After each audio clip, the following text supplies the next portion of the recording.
সামির নাকি আমাকে চেনে না, আমার ছোট ভাই আমাকে চেনে।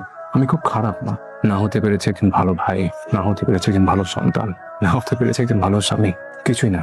আমি আমার পরিবারটাকে ভালোবাসি, কিন্তু এসব আমি কি করলাম? তুমি কি করেছিস? কি করার ছিল আমার, বলো। সামির, সামির, কেমন আছিস? কে আপনি? নিজের ভাইকে চিনতে পারছিস না? কি আমার ভাই? সামির দেখ, আমি জানি সবকিছু মিলিয়ে তুই খুব রেগে আছিস। এই দিন শেষে তুই তো আমার রক্তের ভাই। আরে রক্তের ভাই, যখন বাসা থেকে বের হয়ে আসলাম আমি রক্ত কোথায় ছিল?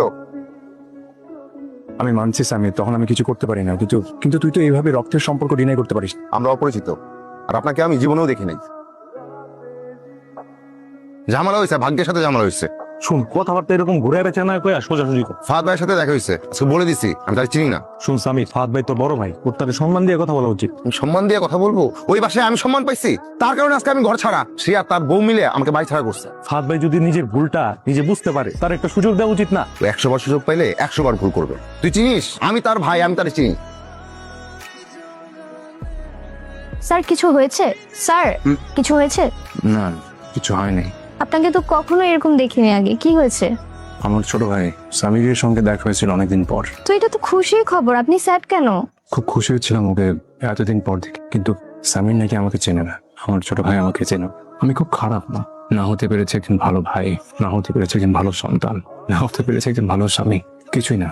আমার আব্বা আম্মা, যাদেরকে আমি আজকে এত কেয়ার করি, তাদেরকে আমি তাদের জীবনের সবচেয়ে বড় কষ্টটা দিয়ে ফেলেছি। আমার আব্বা আম্মা যেদিন জানবে যে আমি ইচ্ছে করে এসব করিনি, তারা নিশ্চয়ই আমাকে ক্ষমা করে দিবে না।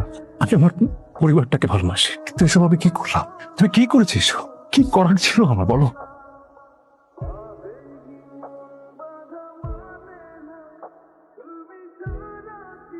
সামির, সামির কি হয়েছে? না কিছু না। তাহলে এবার বসে আছো কেন? মন খারাপ? না, ওই ফারহানার কথা মনে পড়ছিল। তুমি তো কি ফারহানা, মা বাবার কথা মনে পড়ে নাই? জানি না, দিনের বেলা তো ব্যস্ত থাকি মেরিন, তেমন কিছু বুঝি না। রাতে ঘুমাতে আসলে সব অনুভূতির সামনে আসে, আর কিছু মানুষকে ভীষণ মিস করি। আমার মনে হয় কি ওনার হয়তো ভালো নাই। চিন্তা করো না, উপরে তো একজন আছে, সব দেখছে। আল্লাহ চাইলে সব ঠিক হয়ে যাবে। তুই এরকম চুপচাপ হয়ে গেছিস কেন? কেন জানি আজকে সামির ভাইয়ের কথা খুব মনে পড়ছে মা। ওরা যে কেমন আছে জানিস কিছু? এটাই তো সমস্যা মা। তুই এখনো সামিরের মধ্যেই পড়ে আছিস না? সামির ভাই তো আমার নিজের ভাই, আমি কিভাবে তার কথা ভুলে যাই? আচ্ছা, মেয়েরিনকে একটা ফোন দেই না? জীবনেও না। ফোন দিলে সমস্যা কি? তোমার মনে নাই সামির ভাই কিভাবে আমাদেরকে বাসা থেকে বের করে দিয়েছিল? আমার পাশে দারুণ নাই যে তোমাকে ধাক্কা দিয়ে বের করবে। ফাতেমা, রানা, ভাইজান, ফাতেমা, মামা, আমরা তো সিদ্ধান্ত নিয়েছি আমরা গ্রামে থেকে যাব। তো তোর লেখাপড়া তো বন্ধ করা যাবে না, এখানে একটা ভালো কলেজ আছে। তুমি যা ডিসিশন নেবে তাই মামা, আমার কোনো সমস্যা নেই। ফাতেমা কি বলিস? আমি কি বলবো, আপনি যে ডিসিশন নেবেন সেটাই হবে। বোমা, এই কোথায় তোমরা? এই আল্লাহ ফুপাইগুলো কেন নিয়ে আসলেন? আমি ধরতে বলছি, তুমি ধরবে? কি ব্যাপার? আমি এরকম চুপ হয়ে আছে কেন? ফুপা, ওর মনটা একটু খারাপ। কি সামির, মন খারাপ কেন? সবকিছু কেমন এলোমেলো হয়ে গেল ফুফা। সামির, এই এলোমেলো হয়ে যাওয়াটাও কিন্তু জীবনেরই একটা অংশ। তুমি যদি ভাঙা পথ দেখে থেমে যাও তাহলে তো কখনো গন্তব্যে পৌঁছতে পারবে না। যদি পড়ে যাই, হোঁচটটা আঁকড়ে তো বড় হতে পারবে না। মনটা পরিষ্কার রাখবে, কাজে কর্মে সৎ থাকবে, তাহলে দেখবে জীবনটা সুন্দর। Life is beautiful. শুধু একটা জিনিস চেষ্টা করো যে জীবনে যেন আমার মতো কোনো ভুল না করো।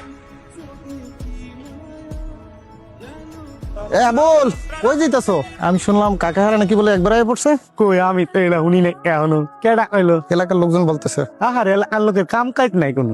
অবাক লাগতাছে আমার কাছে। হ্যাঁ গো ভাই, হারাইছে তোমাকে বলা বলি করা কি আছে? হেরা জানে না যে গিবত গাওয়া একটা হারাম জিনিস। মরা ভাইয়ের মাংস খাওয়ার মাত্র পরে কথা শুনে। ওকে, যাও। আচ্ছা, আসবো না। আমাদের আজকের মিটিংটা কিন্তু খুবই গুরুত্বপূর্ণ। আমরা কিন্তু চাইলে আজকে আইসি গ্রুপকে টক্কর দিতে পারি। অ্যাবসলিউটলি, ক্লায়েন্টের সাথে আমাদের অবস্থানটা ঠিক রাখতে হবে। আমরা যদি এইভাবে আইসি গ্রুপের সঙ্গে বিজনেস খেলা খেলি না, তাইলে ওদের মন ভেঙে চুরমার হয়ে ওরা কিন্তু দেবদাস হয়ে যেতে পারে। আজকে মিটিং এর পর তারা বুঝতে পারবে আমরা কি জিনিস। একদমই।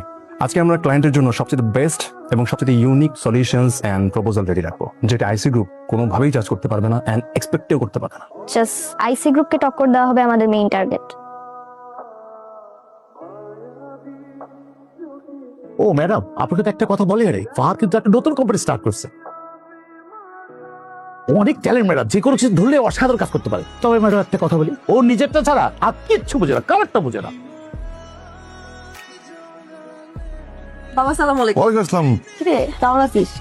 মা কোথায়? রান্নাঘরে। মা, তুই একলা আসছিস? জামাই আসে নাই? না, ওকে না বলেই চলে আসছি। আমি কি হেল্প করি? ধর, এটা রাখ। কি এটা? কিছু টাকা আছে। তুই আমাকে কেন দিচ্ছস? এতদিন তোর উপর চললাম, বাসা ভাড়া দিলি, হোটেল ভাড়া দিলি, খরচ গেছে না? এখানে 50,000 আছে, পরে আরো দিব। তোর কাছে কি আমি টাকা চাইছি? এই টাকা আমি তোরে দিছি? কে দিছে?